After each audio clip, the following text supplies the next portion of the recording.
Boceando yo per l'aldea, sentí un pájaro cantar detrás de casa Pericú. La cima la pereza,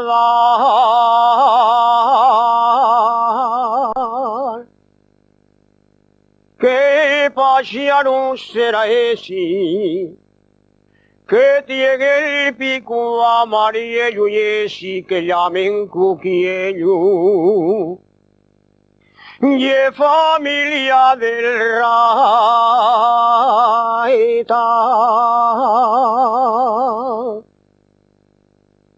y es una delicia estar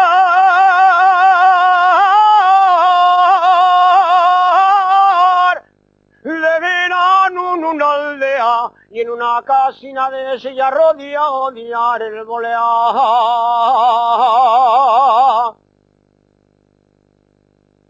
Y cuando sale la aurora, oye ser mi cantar,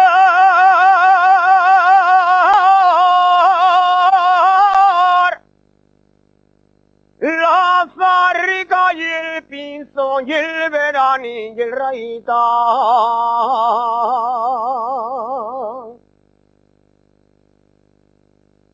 También canta la calandria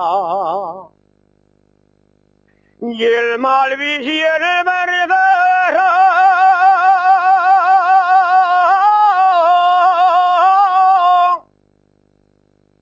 Y encima pego yo un gorrio y oigo chillar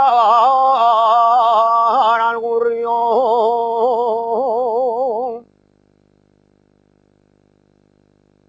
Y ese siempre canta igual, porque no sabía otro son, cría de vacío y el compañero del ratón.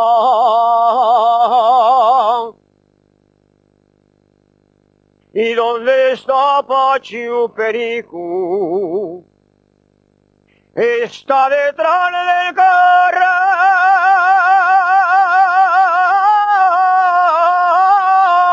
cabruñando la gadaña, pa'l verano trabajar.